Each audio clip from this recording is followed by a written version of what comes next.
Bet netgi ir sunkiausiuose aplinkybėse žmogus gali pasirinkti. Nes, jūs žinot, ar ne, kad ir darbe aš to neslėpiu, kad savanoriauju pataisos namuose. Taip. Ir ten žmonėm, ką kalbu, net tose aplinkybėse, kur jūs šiandien esate, dėl tam tikrų savo pasirinkimų. Jūs čia galite rinktis ir rinkti savo gyvenimą iš naujo statydinti. Jeigu jūs priimsite ir gyvensite su viešpačiu, jeigu jūs pasiruošęs keistis, negyventi taip, kaip iki šiol gyvenau. Tipo tingiu, nieko nedarysiu, vis tiek čia nieko nebus, aš vis tiek čia toks ir toks. Ne, jeigu tu priimsi tai, ką čia sako ir ką čia rašo, tu gali keistis ir būtent tau duotas tas instrumentas. Taip, ir kaip mes su jumis jau matėm, turime ir tikrų pavyzdžių, kad tikrai žmonės išeina ir pasikeičia ir labai gerai vėliau gyvena. Taip, Išeina visiškai kitokie iš tos aplinkos ir kiti, manau, kad netgi nustebę retkarčiais yra, kad kaip čia žmogus išėjęs iš tokios aplinkos gali visas švytėti ir džiaugtis gyvenimu. Čia todėl, kad jūs labai daug dedat į tai savo laiko. Kas yra svarbu, įkvėpti žmogų, palaikyti jį, o tu gali tik tai padaryti savo žodžiais. Tu nieko daugiau negali padaryti ir tie žodžiai, aną pusę, kitą žmogų, kuris tai girdi, įgalina, jį kaip čia pasakyti, kaip pralinksmina. Atrodo, situacija nepasikeitė, bet jis girdi apie save gerus žodžius ir jam pasidaro kaip realu. Nes vienas dalykas, ką raštas sako, tai yra tikra ir Dievas tikrai yra. Ir jis dar mato žmonės, kurie tuo gyvena. Jiem kaip toks užtikrintas pavyzdys, kad tai veikia. Nes tada tokia turi kaip pergalės vėliava. Atrodo, tas sako, jam veikia, tas sako, veikia. Ir aš pabandysiu, gal man irgi pabandysiu, taip. Ir už tai ir svarbu tą bendruomenę turėti, tų teisingų vertybių, kaip tie nuomonės formuotojai vienokie, kur viską ragina pirkti, keiktis, viską gerti, viską valgyti, nesirenkant, ar ne? Ir tada žmogui niekada negana nesidaro.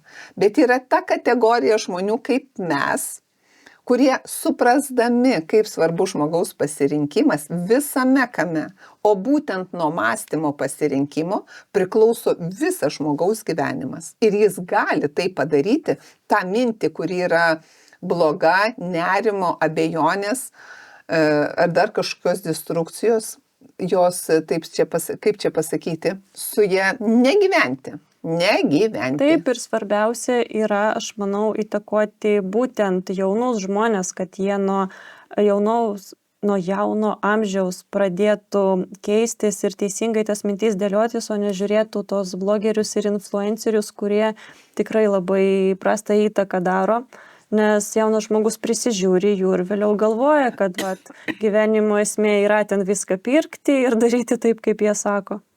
Taip, ir tai prie gero, aišku, nepriveda. Dar galvoju, kad mano koks lūkestis ir toks troškimas, kad tegu atsiranda tų teisingų influencerių, ar kaip čia jie vadinasi, tų įtakos darytojų, teisingomis vertybėmis, kurie net tai, kad belė ką ten šneka. Aš gyvenu tikiu, kad tokių yra, tik jie nėra tokie populiarūs, nes tai yra nepopuliaru.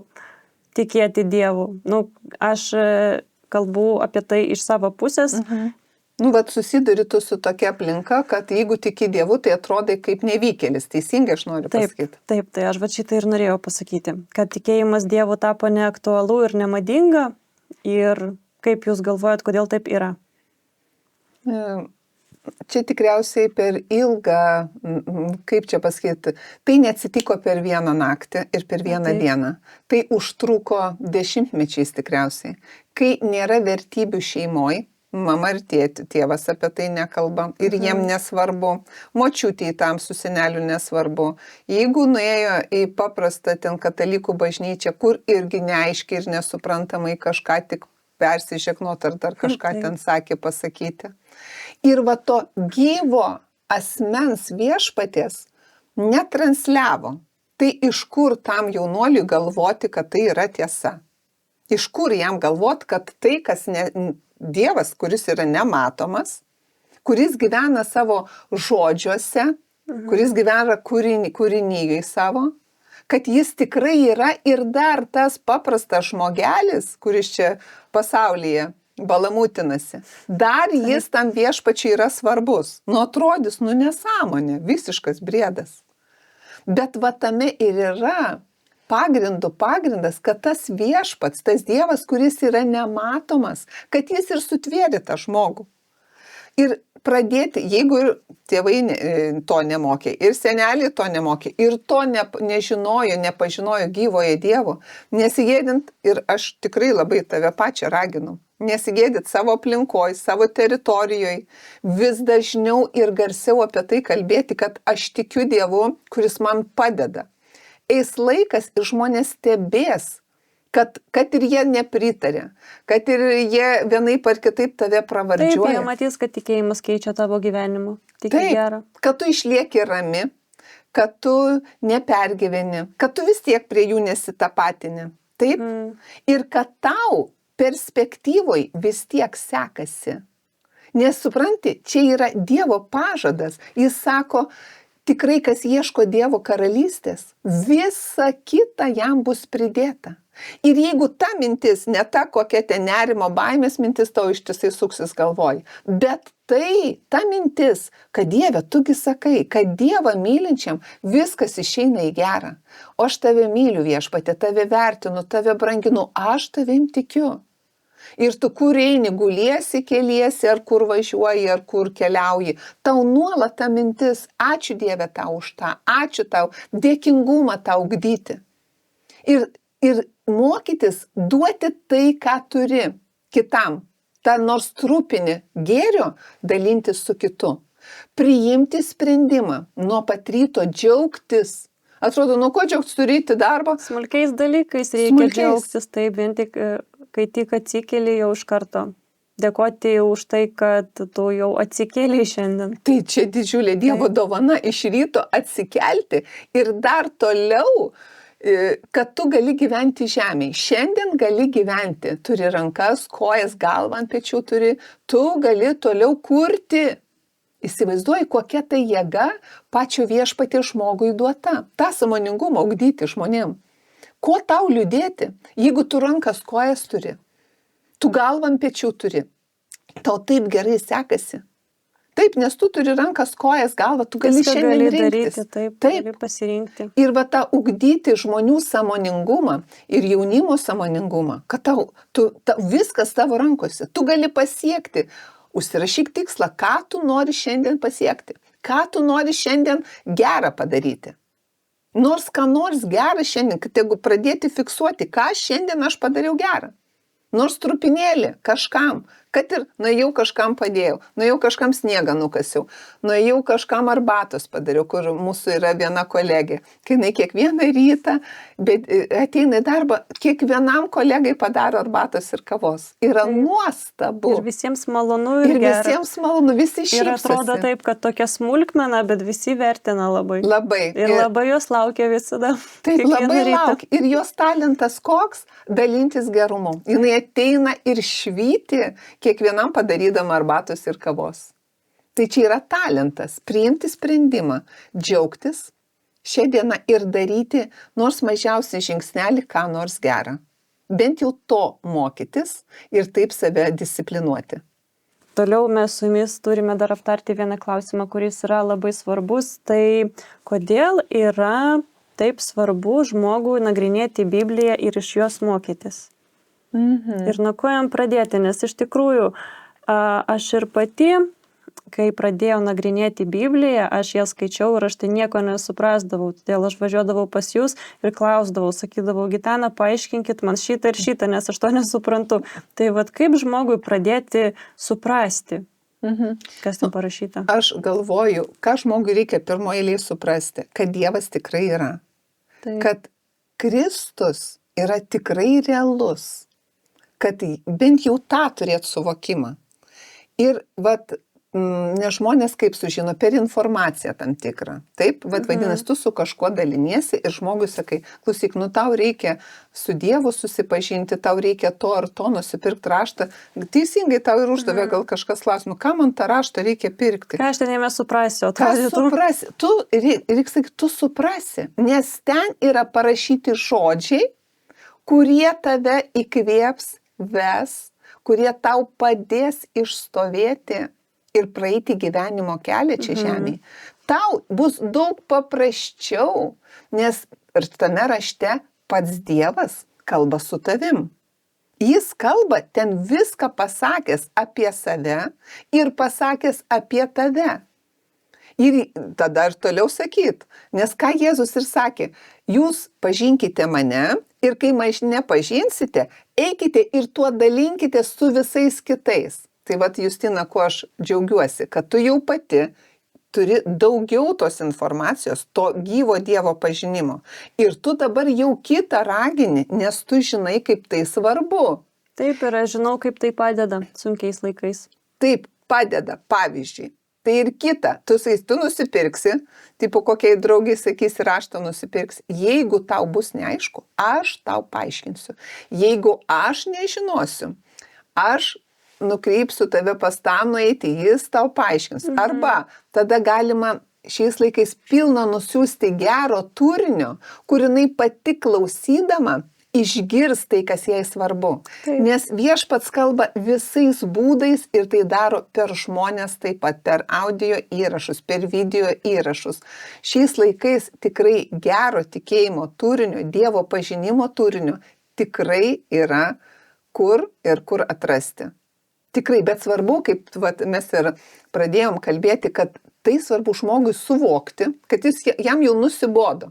Taip, kaip jis gyvena, jam nusibodo, turi nusibosti. Jam turi nusibosti pirkti narkotikus, jam turi nusibosti pirkti alkoholį, jam turi nusibosti depresijoje sėdėti, kai vien liūdnos mintis. Nusibosti. Nes kol jam tai nenusibos, jis nepradės iš to judėti.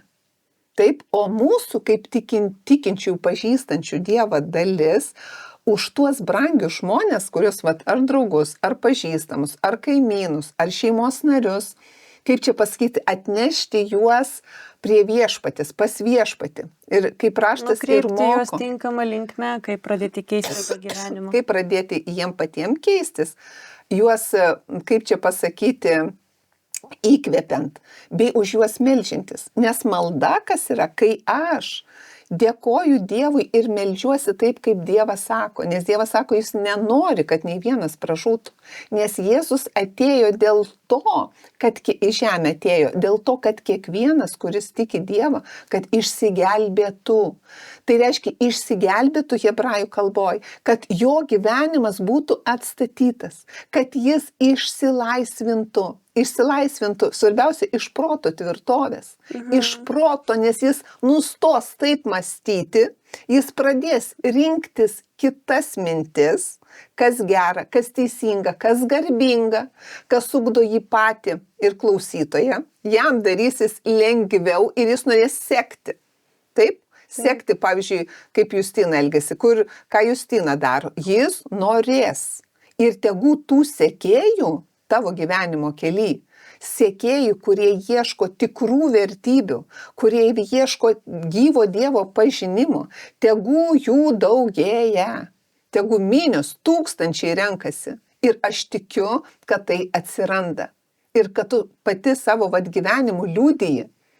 Nes aš dar pasakysiu daugiau, aš plius minus, čia senokai buvo, kada jūs įsidarbinot, ar ne, mūsų organizacijai? Taip, labai, gal prieš kokius 6-7 metus. Taip, 7 ar 8 metus ir aš prisimenu, atėjo tokia modelis, mergina, gražuolė, bet tokia nuliūdus, aš galvoju, Dieve, kas tam vaikui yra?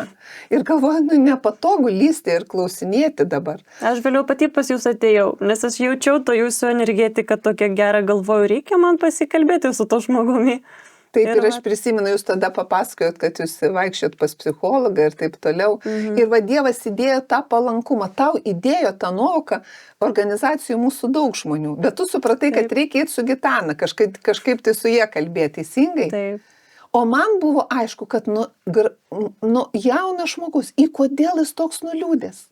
Nes ką Viešpats sako, kad blogos mintis, liūdnos mintis laužo kaulus.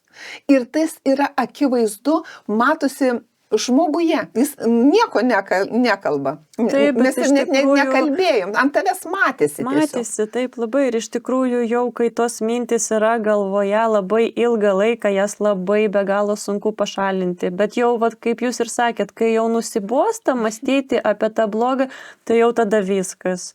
Tai jau tada norisi kažką keistis. O man tiesiog labai pasisekė, kad jūs buvot mano aplinkoj ir išmokėt mane, kaip reikia tinkamai mąstyti. Gal aš pasakysiu daugiau ir gal bus kažkam iš mūsų žiūrovų liudijimas, kaip Dievui mūsų viešpačiai nėra neįmanomų dalykų. Kaip viešpats mato žmogaus širdies troškimus. Ir pasiunčia tada žmonės į tavo gyvenimą tuos, kurie daro Taip. tau gerą įtaką, jeigu tu iš tikrųjų to trokšti. Taip, nes aš galvoju, taip teisingai suprantu, kad tu dar va ten, kol dar netėjai dirbti į mūsų organizaciją, ar ten mokėsi kažkur mokykloje, ar kur, tu jau tada ieškojai taip, kaip supratai Dievo, kažkokiu tai būdu. Taip, žinoma. Ieškojai. Ir va Dievas tave taip nukreipė, kad tu atėjai dirbti būtent pas mus. Taip. Ir jeigu vat nepaslaptis, ir aš nesuprantu, kaip tokiam jaunam žmogui gali būti kažkokių liūdnų minčių, kurios taip kausto. Vat jeigu nepaslaptis, nors vieną mintį, kas tave slėgė, kas tau atrodė blogai? Ar tu kad darbo nerasi, ar kad blogai mokėsi, kas tau atrodė blogai? Mane tada labiausiai slėgė tai, kad man trūko pasitikėjimo savimi. Bet nežinau kodėl, aš tiesiog, savivertė. Taip, savivertės man trūko, nežinau kodėl. Tai tau atrodė, kad tu kažko nemoki. Taip, man atrodo, kad aš kažko nemoku, kad aš esu nepakankamai gera, nes aš iš tikrųjų labai retai girdėdavau kažkokias ten pagiras, taip. Į savo adresą, man to kažkaip labai trūko ir todėl, matyt, aš pradėjau apie tai galvoti. Taip, kodėl, nežinau, kažką ten kitą gyrė, kažkam kitam labiau sekasi, o man ne. Ir aš paskendau tuose mintise. Tai žiūrėk, Saulelė, kas vyko? Kaip svarbu ir ačiū, kad tu pasidalini, nes nebuvai sakius. Kaip svarbu, ką tavo ausis girdi. Taip, ir labai jeigu svarbu. Žmogus nežino Dievo, nes Dievas sako, kad tu esi tinkama ir aš tave vertinu ir branginu. O iš žmonių, iš aplinkos, iš tėvų, iš kaimynų, iš mokytojų vis mato priekaištą. Tu tokia, tu dviejetūkininkė, tu darbo negausi, tu tokia, kas tave iš žmonas ims. Ir supranta, tai deda, kaip formuoja nuomonę. Nors tai yra visiškas melas. Tai labai įsideda giliai galvoj, net jeigu, pavyzdžiui, jaunam žmogui tu kalbi tokius dalykus, tas žmogus užauga ir vėliau jis su to gyvena ir jam labai sunku atsikratyti tų minčių. Čia tokia gera, kaip čia pasakyti, toks svarbus pagrindas, Taip. Ką mes turim toliau kalbėti. Ir apie ką aš noriu ateity kalbėti įrašuose, apie savivertę žmogaus, kas formuoja tą savivertę, kas tu esi iš tikrųjų. Ir tegu tavo savivertę, žmogaus savivertę formuoja ne kitų nuomonė, o viešpaties, mūsų dangiškojo tėvo nuomonė, kuris sako, Taip. tu esi nuostabi mano dukra.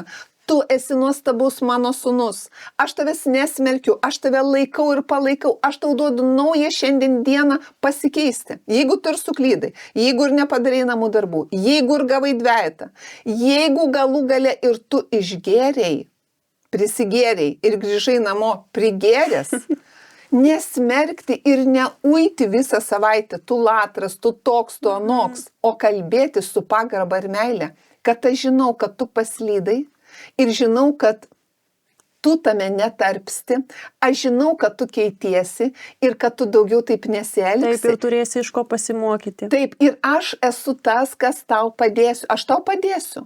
Taip. Tiesiog su meilė ir pagarba, ne su ujimu, ne su persekėjimu, atėmimu, ką mes ir pirmai kalbėjom. Kažką, pavyzdžiui, tėvai padovanojo, o, pavyzdžiui, jaunuolis 18 metų, nuėjo prisigėrė, tėvai buvo padovanoję, pavyzdžiui, ten kokį dviratį. Grįžo namo iškės, viskas, dviratį atimu, daugiau nieko negausiu, tu bomžas, toks, anoks, viskas. Ne, taip neišugdysi asmenybės. Ne, čia taip tik sutraumuosi tą jauną žmogų. Taip. Ir tada toks apkaltinimas širdį. Bet jeigu aš žinau, taip, kad manim tiki, kad iš manęs laukia gerų dalykų, tai yra kaip čia pasakyti, viltis. Viltis, kad aš nenoriu nuvilti kito. Manim tiki ir pasitiki. O kai aš suvokiu, kad manim tiki ir pasitiki Viešpats ir jis man duoda naują šansą kiekvieną dieną. Ir ne tai, kad naują šansą, jis man duoda jėgų taip nepasielgti. Ir kai kitą kartą ateis mintis, tai penktadienį ar šeštadienį su kažko tūsint, ne, aš klausiu, aš ten neisiu. Arba jeigu ir nueisiu, aš to ir to nedarysiu, bet 12 valandą grįšiu namo.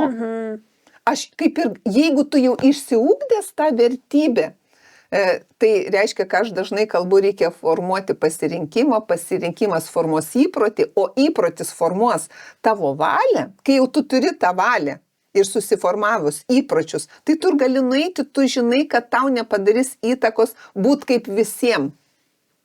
Taip? Bet aš jau gal labai daug nukalbėjau, aš nežinau, ar atsakiau į klausimą. Taip atsakėt, žinoma.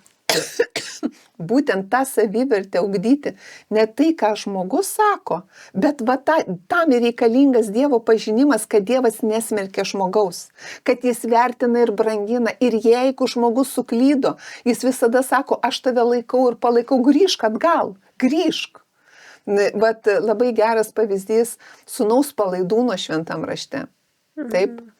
Kur tėvas išeidavo ir laukdavo savo sūnaus, kad tik jis grįžtų. Taip, tai vadinasi, nesmerkia, neišvaro, neapkalba, nors ir labai blogas buvo sūnaus pasirinkimas. Bet sako, aš tave myliu, aš tave vertinu, tu man toliau esi be galo brangus. Ir tu gali gyventi mano namuose, tu gali keistis, aš tikiu. Dievas taip žiūri į žmogaus gyvenimą. Jis jį palaiko. Dievas palaiko žmogų. O žmogui palaikymas yra labai svarbu. Tą turėti suvokimą, kad Dievas ne tas, kuris baudžia, ne tas, kuris skriaudžia tave, o tas, kuris nori tau gerą ir kuris tave palaiko. Tik tu pats norėk savo gerą. Reikia, kad tą sąmoningumą, savivertę žmonių širdise ugdyti, kad jis pats norėtų gerą, kad jis pats lauktų savo gerą. Taip? Taip. Tai tas ir yra tas mūsų tikslas, ta mūsų vizija daryti įtaką. Taip? Taip. Tai aš tikiu, kad tikrai mums tai pavyks, mes nesitrauksim, bet Tikrai nepasistengsime. Taip. Pasistengsime dėti savo indėlį į kitų žmonių gyvenimą. Taip, jau tai, ką mes pažįstam, tai, ką mes turim, tas yra brangu ir vertinga, tai mus pačias laiko. Taip, ir mes to pasidalinsim su kitais. Ir taigi, ačiū Justina, jeigu jau visi čia klausimai. Taip, visi. Taip, tai labai ačiū už tą susitikimą, už skirtą laiką. Ir tikrai labai džiaugiuosi, kad tu augi Dievo pažinimu, kad tau Dievas brangus ir aš tikiu, kad jis laimina tavo gyvenimą. Tikrai. Ir dar praeis metai, kiti, treti, tu pati matysi, kokį turi vaisių rezultatą. Nes Viešpats ir sako, kad tikėjimą, žmogaus tikėjimą, pažinsi iš vaisių, iš jo gyvenimo rezultatų. Taip. Aš tikiu, kad tavo gyvenime tai reiškiasi, nes tu savo jaunystėj ieškai Dievo pažinimo ir tu randi tą išmintį ir tą supratimą. Taip, nes čia yra vienintelis dalykas, kuris padeda man atrasti vidinę ramybę.